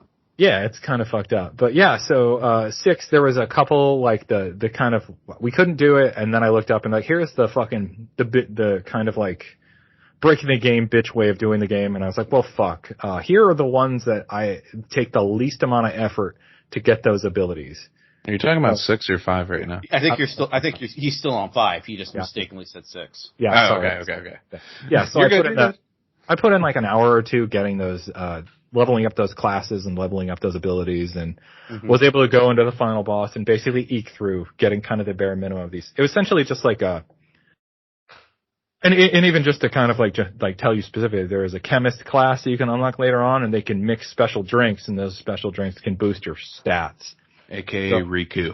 Exactly. So I had a couple characters level up that enough to mix up a specific thing. I got the items to mix that. It was the thing that boosted your like strength a whole bunch. So everybody just popped a bunch of those fucking things and laid into it in the end and was able to get through. But I think that instance is kind of a rare instance in that game of you being kind of, I got myself in a corner, and I'm sure if I was smarter or more patient, I would have been able to work my way through it. Maybe even just gaining a couple of levels the old-fashioned way. But I wasn't. I was impatient. I wanted it fucking over. We had been doing this game for months. So I wanted the shortest path to wrapping this bitch up. 12 is different because I don't think you can really fuck yourself in 12. Unless you literally every single character cross-class white mage, black mage. I almost did in that game, I think. See, if I did that with Penelope, I made her a white mage and a black mage because I'm not a mage user. I always try to be, but in the end, it's like, dude, I just want to fucking smack you right in the fucking face with the sword. Like, as long as you don't like make every single character every single character in this game is a black mage and an archer at the exact same time. And that's the only 2 classes I have on every single character. Then you might be fucked. But otherwise, if you've kind of picked one of every class as your initial and second class, or just about everything, I don't think you can fuck yourself. If you have gotten through the dungeon before the final boss, you can win that game. Because that dungeon beforehand is way harder than the final boss, and even the final dungeon and the final boss. Like, what, the Pharaoh's tomb or whatever? Yeah, that's way harder. It's way harder. See, I walked up in the Bahamut one time, and I turned the game off afterwards because I came in, guns blazing, and I was like, these motherfuckers ain't shit. I got a badass weapon. It's okay. But they just fucking keep coming. Yeah, they don't stop. They stop. Yep. Yeah, I noticed that. So my tactic would be run. Just get in there and run. Run to the elevator, fight who you have to fight for the few instances you have to, and then just run from A to B. I fucking tried, man. They just chased me. And I chased me down. They fucking pinned me on the ground and raped me. And I was like, stop, please. And when I was playing, I didn't have a black mage at all. And I think that severely hampered a side of the game that I probably could have leveraged. I don't remember how useful my black mage was. Like, I'm sure it was effective, but I don't remember any specific class that was like my big winner. I think I didn't use them the whole game. I think the knights, Vaughn is a monk and a warrior. That's what I made him. And once I switched over to monk, I was like, I'm never going back to warrior. I made Balthier a knight, and he was a paladin by the end because he had some white mage skills and he was a knight. And I think he was my big dog. I think he was a time mage and a knight, but the knight automatically get some white mage skills like high end shit. And I think I got him the right weapon and was high enough level that I kind of whooped through. But I also did everything in that game pretty much. Yeah, you went all out on it, I will say that. All the bosses and everything. So I definitely put in that extra amount of time. But there is this point in that game where it does play itself late game. Mm-hmm. Yeah, so, you just got to pay attention to what's going on and heal whenever you need to heal. And even then, I didn't have to because I had them set up to do that themselves. I had to make sure that they casted the like magic ethers at the right time, because if I was noticing if it wasn't proper in the priority list of automated things, then I would take over and make sure that they never emptied out. But see, I just had mine all set too. Like Vaughn's my lead, so it's like my other gambits. The only gambits I had set were heal, like when you're below 30% or 70%, and the other ones were whoever the lead dude's attacking, fucking gangbang that motherfucker. That was it. I had good help with I made Vaughn like the breaker or something. There was one that has the break abilities, like power break, armor break, shit like that. And I made that pirate dude do that. Hell yeah. Both here. I found that extremely useful late game. It is very useful. Yeah. So I don't know, I think you should be able to wrap it up. And if not, fucking power level a little bit. Fucking hate doing that so much. 10 is easy, not 10, 12 is easy enough you can set that game up to auto level itself if you want. I did that for a couple characters that I didn't use for most of the game, so they were significantly way too lower level. So by the end, I just took them to this place and power leveled those guys while I went and did something else. There was like a really easy way to farm in that, if I remember right. Oh yeah, for sure. You walk around the world, you go clear to the end of an area and kill everything, then you go back the way you came and kill everything. There's a mine in the middle of the mine, and you're surrounded by like 3 or 4 gates that enemies constantly respawn if you turn them to stone. Oh, I know what you're fucking talking about. I hate that fucking place. Yeah. So turn up the speed like 4 or 8 times, whatever the max speed is, and you have a gambit set to turn everything to stone. And then use ethers when they get too low, and just leave it overnight, and you come the next morning and like, hey, everything's good, but you got to go through the effort of unlocking the XP doubling items to really make that worth it. Yep. And the only other thing is you got to gear the characters correctly so that they will, work effectively in that scenario, because it's going to be different than what you normally play as. Yeah. So, because I even did it like for a couple of hours myself. I didn't leave it all overnight like Rich did, but because I'm too much of a control freak to let something like that happen. So and when I'm just going after the super bosses and the game's like, you need to be about this level to beat these guys. I'm like, well, no, I'm not gonna do that. So I'll beat the boss myself, but a fucking game you can level up these guys yourself while I'm doing this. I'm gonna go to sleep. Yep. And that's pretty much what he did. Now I did it I think I let it go for 4 hours or so, and I periodically checked in on it just to make sure it was not destroying a character for some stupid reason or some sort of glitched out fashion. There was a time when I was younger when I used to think that a lot of power leveling techniques that would speed up the process, that's cheater shit. But now I'm almost 40. Every minute. Yeah, I do the same fucking thing, dude. I try not to, but you just have to. It's a thing that is a grind. It's part of the thing that makes me more not interested in grinding, because it's not respectful to the player. For the most part, if I'm fucking 15 and I got nothing going on in my life, I don't got a girlfriend, I just got schoolwork, I don't even have a job, then okay, I'll sit in front of the TV for 60 hours grinding to get a sword, one fucking item. But now, I'm a grown man, I got kids, I got a job, I got limited time in the day to do things I like. I'm not going to spend it doing a menial task for one tiny reward. All right. I think that's more about the more modern games should appreciate that. Old games, it was this is a $40, $60 kid's toy. It's better entertain them for the month. Grinding is from that, essentially. Yeah. Well, it's like what Mike did recently. I play this game called Honey Pop. Have you ever heard of it? I have not. Okay. It is a Yeah, it's a perv game. It's a It's a dating simulator where you have to learn about these girls and get these points so you can upgrade your traits, and then you do these puzzles to go on dates. Your dates are these puzzles. Okay. And So after get them to drop those panties, basically. after 5 dates, or after 4 dates, you have to take that specific girl out at night, and then you fuck them. So 4 dates. yeah, 5. you get Dang. yeah the 5th date you fuck them. Tell me when jeez. this game was made. This game was made recently. This is bullshit. That's not how the world works anymore. Anyway, I admire the player character who's willing to put up with that. Much less a real person who's going to put up with that in a video game. Because I'm not going to put up with it in reality. Much less. well, here's the thing: you're fucking like 12 girls and dating them all at once. So it's that's even more difficult. Like, well, yeah, but you're never bored. You're never bored with it. You know what I mean? not get. A different pussy every fucking day for 12 days straight. I mean, come on now. Yeah. You Imagine can't be got mad about it. you got 12 girls, and you got to do that 4 dates each. So Yes. you're dating over a month before you get anything. Yeah. 12 Dang. different favorite colors. Yeah. Jesus Christ. Favorite colors, favorite hangout. There's, 15 different things to learn about every fucking girl? Yeah, You basically got to have a cheat sheet with you to keep them separate.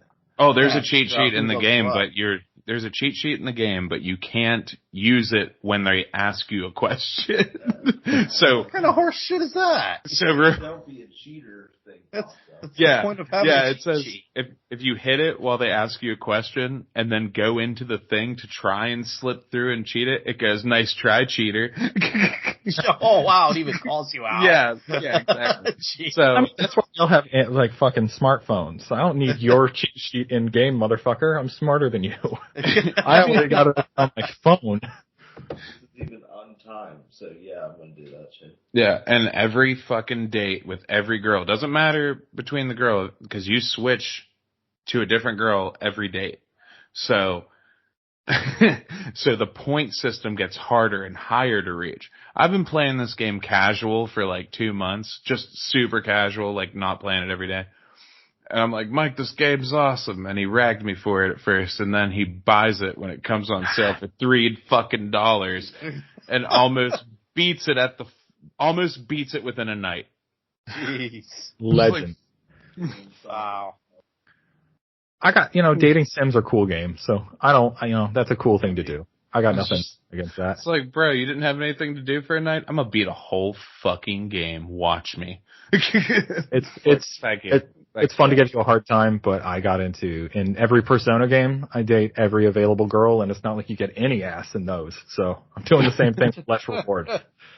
Yeah, it's like, and even the fucking parts, just them showing up with their tits out, and it's an untimed, unlosable puzzle with a bar that extremely fast. No, you can't. If it goes all the way down, it doesn't matter. You can, not on the final date. Oh, okay. Like this Yeah. X-Men game where it's like, you gotta do it real fast, right? Yeah, you gotta put together you gotta play Bejeweled, match 3, as fast as you fucking can to fucking pull this bar all the way up. And if What it is the drops name down of this to game? Honey Pop. HUNIEPOP. Not. Oh, there. Yeah, I got it, honey.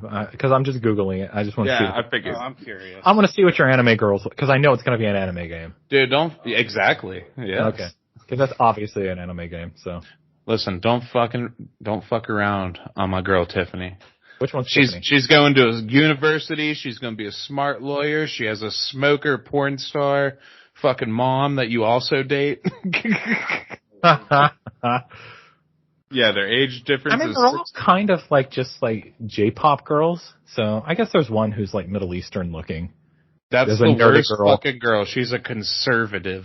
There's I'm surprised they're not doing like a goth girl, or I mean, I guess there's a girl with red hair who's kind of doing like the That girl's a gothic cunt. Lolita thing. That girl's a cunt. See- I believe in Japanese thing, it's not cunt. It's what is it? Like, there's a word for girls who are total bitches in dating stories, and now I can't fucking remember what it is. God damn it! Well, let's ask our Japanese expert, Mike. Bicharu. That's funny. No, so yeah, when you were asking us like about who we are, we say cunt a lot. We've kind of dropped it on this episode a little bit, but so now I'm filling up the cunt. Yeah. Oh, you got a quote. You got a quota. Yeah, we got a cunt quota. It's like sunder or something like Tsundere. It is a Japanese term for a character development process which depicts a character with a personality who is initially cold, temperamental, hot-headed, and sometimes even hostile, before gradually showing a warmer, friendlier side over time. Okay, the bitch. She doesn't. Yeah, she doesn't though. It does. It's trope all.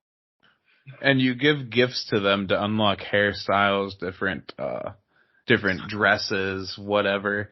And like that red-haired chick, Aubrey, her gifts are always like crack pipes and bongs and shit. Nice. She's like, "Yo, where'd you find this?" It's like a rap song. "Where'd you find this?" Oh, I think you know. I got it off your Amazon wish list. What's the main person? Kiyu or whatever. She like talks to you in the most like generic fucking prissy bitch voice. Children. She's like, "Oh, hey, bro, what you doing? What the fuck did she say? Stupid ass fucking shit." She says it always. You know, you said it right. Yeah. "Hey, bro, what you doing? This girl's a total fucking bombshell." And then you end up fucking her. She's like, "Dude, bro, that's fucking weird." Honey Pop's a fun ass game. Buy it. It sounds like a game I will never play, but will absolutely Google and watch somebody's playthrough. You should do that. Make sure you have like an account so you can see the pussy juice come out. Oh my fuck! They go all the way outside. In other words, oh man, they're not gonna have that on YouTube, or even fucking what is it? The other. Oh yeah. Oh yeah. Yeah. Every time you go on a date and complete it like successfully, like beat the point system, the girl will send you a picture, and as those dates go on, they get more. Sear and racy.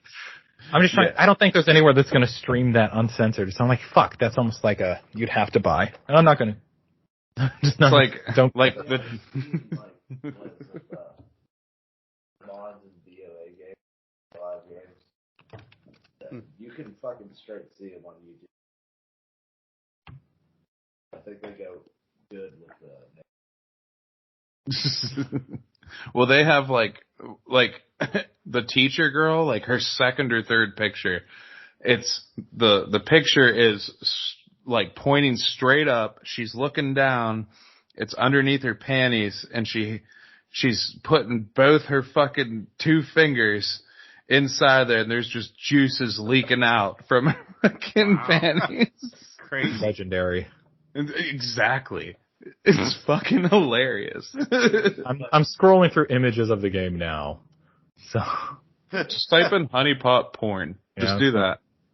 I like your bitch graphically describe these images in extreme detail. Yes. Because that's like the funniest one. And she has her tongue sticking out with like spit dripping down. It's like, what the fuck, dude? Who sends that shit? Anime. Legends. Oh, hentai games. Oh, that's funny. Oh, honey, and Honey Pop 2, apparently you can get some threesome action going. In Honey Pop 2, they're cam girls, and here's a throwback to Honey Pop 1. Aubrey is in there, and she mentions that this dude I was starting to fall in love with was dating like 12 other fucking chicks, and she turned to drugs and webcamming.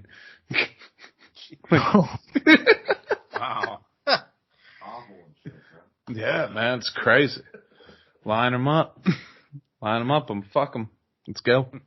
Oh, okay, yeah, here's the ones from the game. Okay, yeah. Okay, that's not what I expected. Yeah, I got it. Who's the one that's your favorite one? Oh, Tiffany. What does she look like? She's the university student, and the only reason What color is her hair? Blonde. Blonde. Blonde or brown. Blonde. Brown. There's a lot of these. Okay, yeah. My wife's gonna walk in with my kids and be like, "What the fuck are you looking at?" And I'm like, "Well, it's not what you think. It's not what you think. It's research for the show." Yeah. Yeah, she's just a university student, and she's like, because another thing you got to remember is their age. Oh my god. Yeah. Yeah. Well, speaking of games with a lot of characters, 6.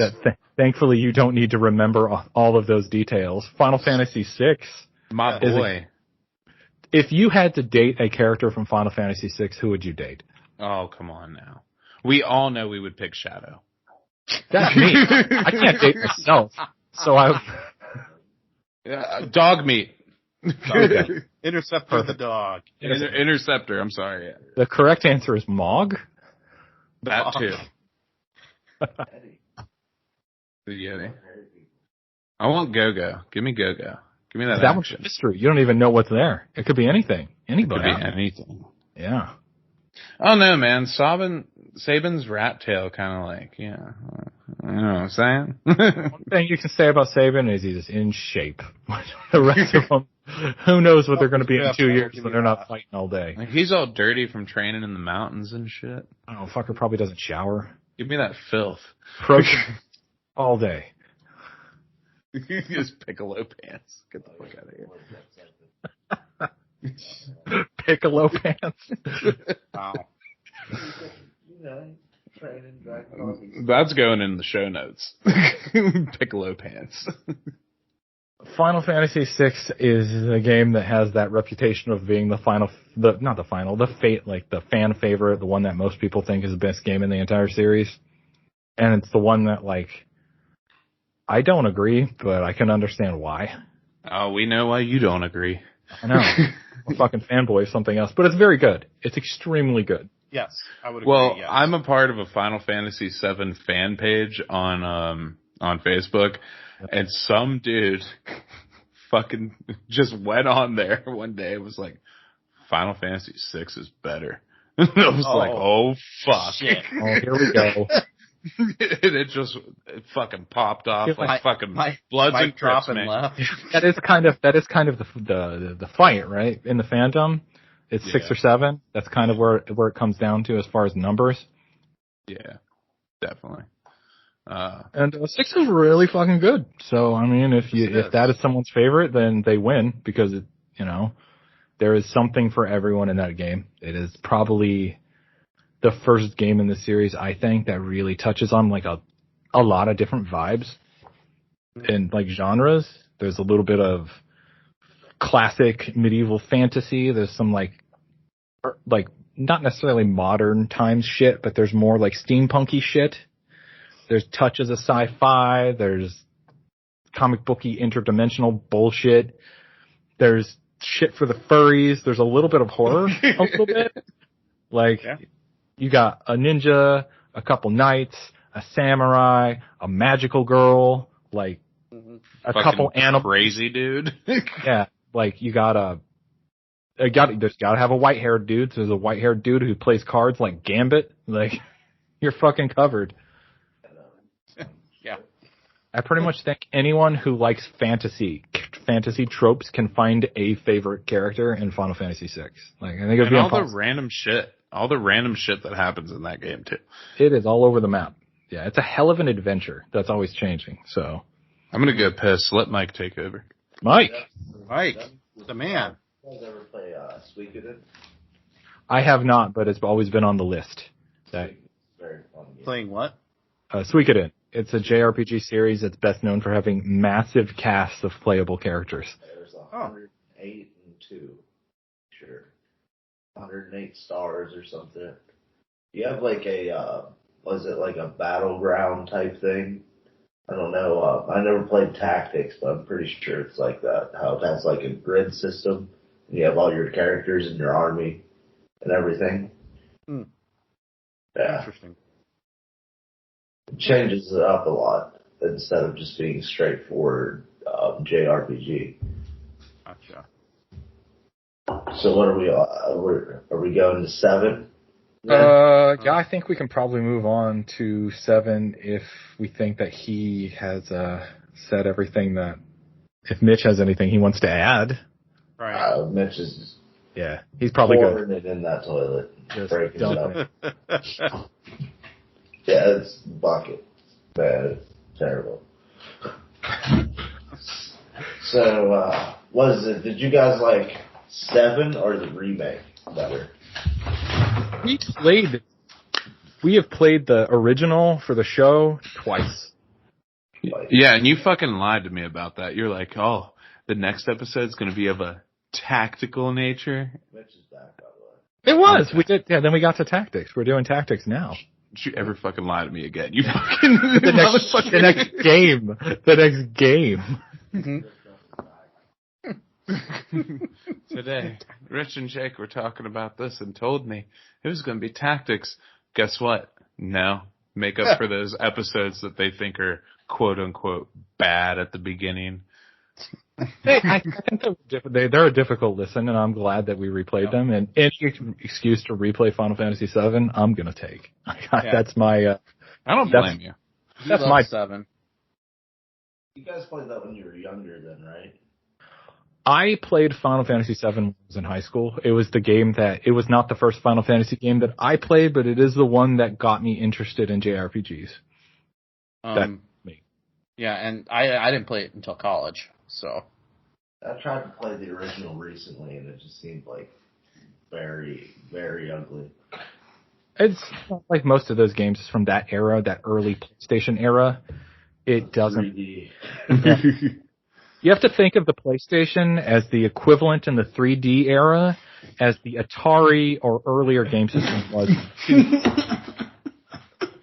So, like, I just fucking spit my fucking drink and it blew up in my fucking face because I spit into the can as I was taking a drink. My fucking face is fucking covered. Fuck, my eyes burn. Fuck. Yeah, I did not get it on the Don't computer. say I never gave you anything. God, fuck. My fucking eyes, bro. Well, they always say you're supposed to close your eyes. I wasn't. Fuck. Anyway. 7. We're on 7, right? Because I just came back from the... Yeah. Damn, you guys wrapped up 6 pretty fucking quick. I think we just praised it a lot. I mean, there's really not much you can say about 6 that everyone doesn't fucking already think, you know? It's a legendary game, one of the greatest of all time. No, I'm not complaining. I was just saying. Jeez. Yeah. That was cool. 6 was, we went on 12's fucking battle system for fucking 10 minutes. Yeah.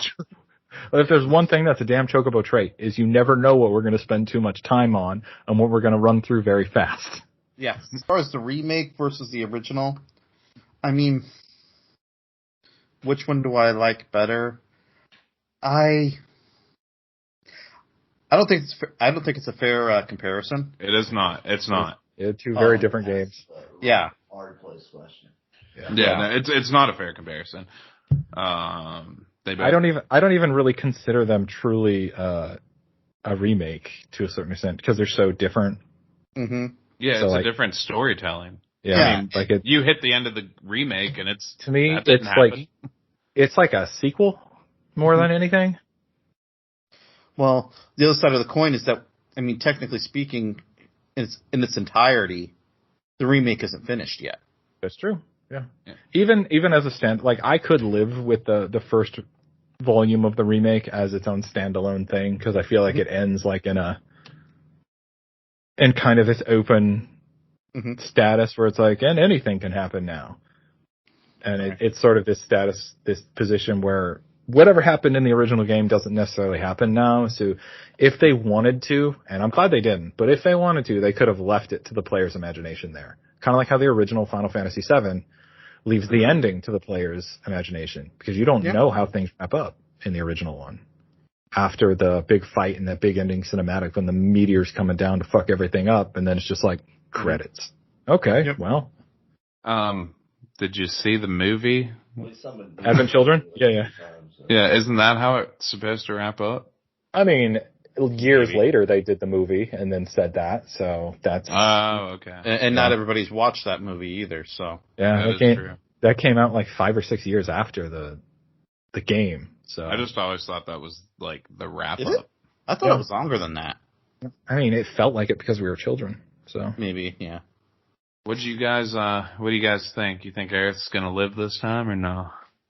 I think they're gonna fake us out and kill her and then bring her back, or they're gonna fake us out that she's gonna live and then she later sacrifices herself some date, or she'll survive the moment she dies in the original game, and then later they'll get a point where it's like, fuck, there's no way to do this without her dying, and so she'll have to die to get through. I think they're gonna fuck with players somehow. It's not gonna play out like it did the first time. What do you? Sephiroth will actually kill her and then wear her as a skin suit and pick you up. Oh, cape. It's an arrow cape.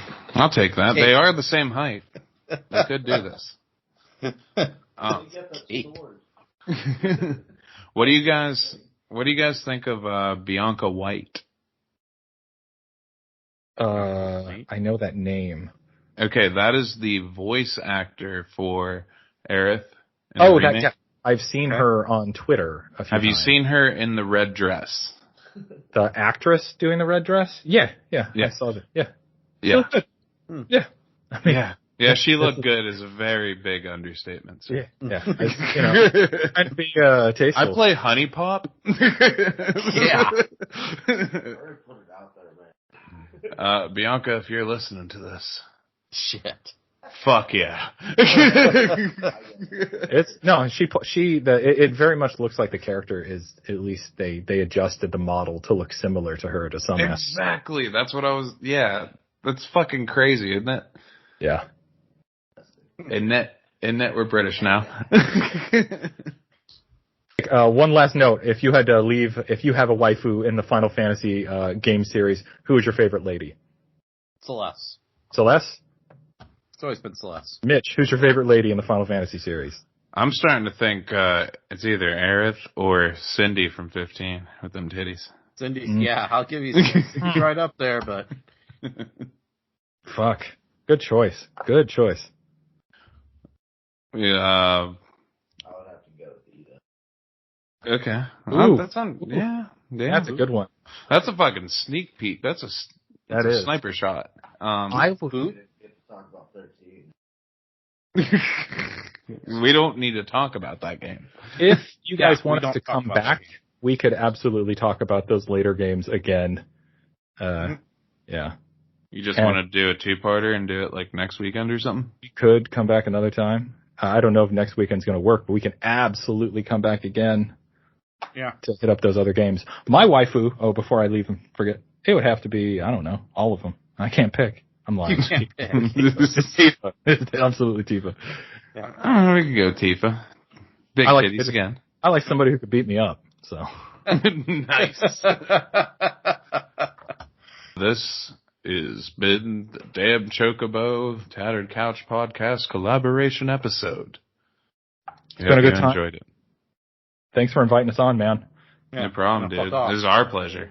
Yeah, fuck off. Yeah, fuck off. Fuck off. Fuck off next time. Later. Take care, guys.